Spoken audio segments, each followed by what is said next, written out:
Hey guys, so it's been a few weeks now that I haven't since I posted anything. So I decided I'm gonna try and give you guys a little bit more than just 3 videos on the process and the things that I've done to do LS swap on the BMW. And as you can see over here, I now have an engine in. So the 6.0 didn't work out. As I said, I bought another 5.3. The 5.3, I legitimately had to hammer the cam out. Obviously not ideal, and I'm kind of on a time crunch. I have an event coming up this coming Friday, and I'm trying to get everything set to drive it and drift it and everything like that. So a couple snags I ran into, not from my original setup, but I was trying to do some new stuff that didn't exactly work out due to the compartment just being so tight on the LS inside the BMW. So I'll describe that here in a second, but I'll also talk about the ECU that I'm running this time, or I'm running the same ECU, but I'm trying to talk about what I use, just so you guys get an idea and kind of see more of my setup now that the engine's in. And I also have my core support out that I built, and I'm gonna put that in today actually. And I'm trying to get this car buttoned up today. So beginning of this video, you're gonna see as is, and then maybe towards the end, you'll see it all together. Depends on how I put it together. But just come with me and I'll show you some more stuff. All right, here it is up close. So as you can see up front, to answer any questions about power steering or anything like that, I once had an F-body power steering pump, which used to be mounted up here, and then the alternator used to be down here. Same alternator, this is the same exact one. But I was blowing up power steering pumps pretty much every event. So turns out the BMW rack is rated for 1600 PSI. Now this is info that's pretty hard to find. I actually found it out from another member on BMW LS Swaps on Facebook. And these are rated for 1600 PSI. F-body power steering pumps, which isn't here, I'm just putting my hand where it would be, is rated for about 1300 PSI. So it makes the pump work way too hard to try and drive this rack. So BMW racks are easily available, so I'd much rather change out BMW pump. So this is an ICT billet bracket, and it's got a lot of spacers on it, to say the least, but the spacers and stuff like that is not a big deal. This is a F-body harmonic balancer. This is actually a Power Force from Summit. It was like 116 bucks. It has mostly the same design as an ATI dampener, but it's just not SFI approved. And it also does have the degree marks as well. So that's pretty nice to have if you're gonna actually fully blueprint your engine. I went ahead and got a brand new water pump while I'm at it, might as well, right? So moving on from there, this is the BMW pump. I just haven't put it on yet. I'm running the Chase Bays. I've discussed this before, but now you can kind of see it more in. The power steering pump's gonna sit right here. And from there, I have a 90 on the pressure line, as well as I have an AN adapter to dash 6 right here. So the fitment's not too bad. It actually has about this much clearance, about a finger from the frame rail. So it works out pretty solid. And then now you can see the fitment in here. And if you look at this, it's pretty tight. Now, if we take a look here, let me see if it'll focus. If you look at the header and see how close it is to this block, let me try and find my finger, there you go. To that block right there, I guess it's blurry because it's focusing on my finger. Well, that block is a factory block off for the LS pan. And this is a Holley pan, but it has it as well on like truck intakes or truck oil pans as well. Well, there's a device, which is an oil cooler adapter. So I was planning on running an oil cooler. Sad thing is, if you look at this, how thick this is versus how thick that little block off is, this doesn't fit between the oil pan and the header, sadly. So if you're ever planning on doing this, I don't know how E36s are, but you'll essentially need to run your AN lines through here and run a sandwich plate to your oil filter. So that's pretty much your only option to run an oil cooler on here. And even that's gonna be a tight fit, but I think you can maneuver the sandwich plate in a way that you could run it. So that's gonna be my next project, because I need cooling. Right, so next thing I want to show you guys is this micro squirt. This is my ECU. I have it mounted in here, and with it came a 12 volt power, or 12 volt constant, a 12 volt switched for the relay, and then a ground. So once you trigger that on with another relay or a switch, it will power the ECU.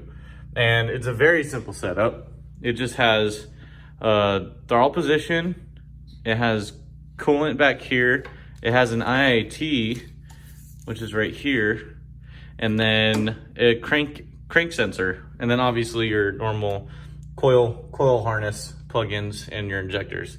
And that's all that it runs on. And if you don't know, this is a LC9 engine that I swapped in. It's a 58X. The ECU was originally designated for a 24X. And it's a very simple, I found a guy on YouTube that had the video, and you just had to modify the connector slightly and then modify a couple settings on the ECU, and this thing fired right up. Enter in clip now.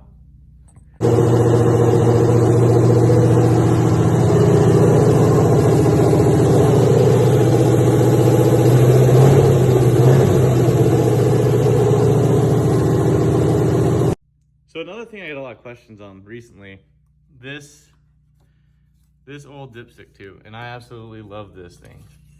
If you look at it, it's just like butter. So this is actually from Lokar, L-O-K-A-R, and it plugs right into the block port from a stock dipstick tube. As well as this is a Lokar as well. This is what I bought. It was like 40 something inches. I think I've talked about it before, but now you can see it lined up.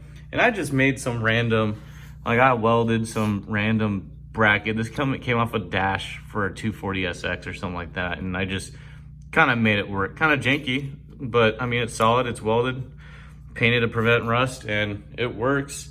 So I can't complain at all. So that's pretty much how the engine bay is. If you guys have any other questions, go ahead and shoot a message, shoot a comment, anything like that. So finally, to talk about the interior, this is my CD09, which I used to have the Collins adapter, which I'm running CD09 obviously. It used to be way back here.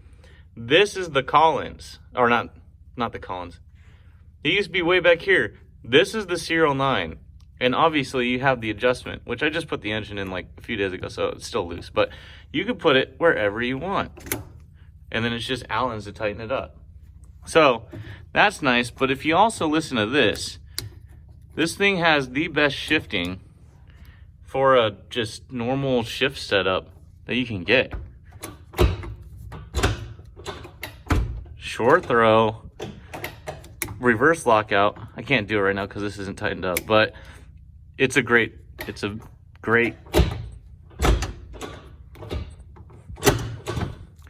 I can only do 2 because I also have to adjust this lockout plate as well.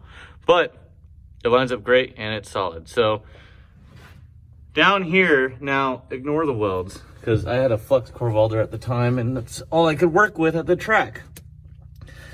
But this pedal is actually a 240SX, which I just basically custom made to work on the car. So this is just an angle iron with some riv nuts in it, welded to the floorboard.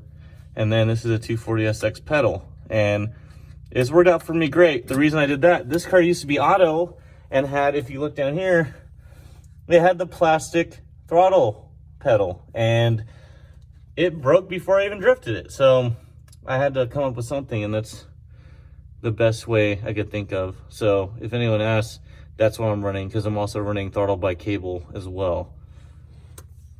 So we'll drop down here while I have the room. It's not planted yet, but this is actually a CX Racing transmission cross member for E46, but it's made for a T56.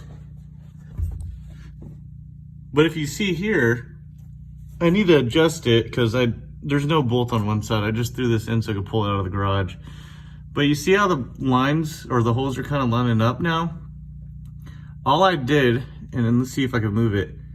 All I did was re-drill the holes on a factory poly bushing and moved them forward so that the bushing will sit further back. And this is actually for a T56 as well. So you just got to re-drill some holes, and then your bolt holes will line right up. And it's obviously not lining up now because it has a twist and turn a little bit and be readjusted, but I need to jack up the trans and put gear oil in it anyways. So that's why I just kind of loosely set it here for now. But then if we look here, here's the drive shaft, and I'm actually still running a center carrier bearing. I went to a local place and got a drive shaft made, and this is what they came up with, and I have zero issues with it. I'm not doing pro comp or anything like that, so this will 100% do for me to have a ton of fun. So that's the way it is. So it is Friday now, the day of the event, and obviously I missed a lot of factors of my completing the car, but the car's together now, and I'm gonna save that for another video, and then I can go more in depth on some more stuff. So for now, the car is completely together. I did some test runs. I tuned myself for the most part. It's not pro, but definitely runnable, and I just gotta do a little bit of tuning on the way. I'm driving the car to the event, and I'm drifting it today. And maybe the next video I'll go ahead and get some clips of me drifting it, and hopefully all goes well. But before the event, I had to go downstairs and actually change the water pump gaskets. Always run the metal and O-ring style gasket from like Pro or anything like that, not the paper ones. So I ran the ones that came with it, and it's leaking. But as far as I can tell, that's the only downside. I'm going ahead and upgrading to the 160 thermostat as well, so that should improve the cooling, and we can go from there. So thank you for watching. There will be another video, I can promise you that, and it'll be post event, but before Formula Drift Atlanta. Obviously I'm a drifter, I don't do road courses or anything like that unless we're drifting them. But May 9th is going to be a team tandem event, so maybe then I can do a full driving video if I can get enough recordings, and kind of talk about what the car does, how it handles, weight difference between the aluminum block and the iron block, and things like that. So you guys just stay tuned. I'll fill you guys in as much as I can and answer any of your questions. So thanks for watching, and I hope you enjoyed this video, and on to the next.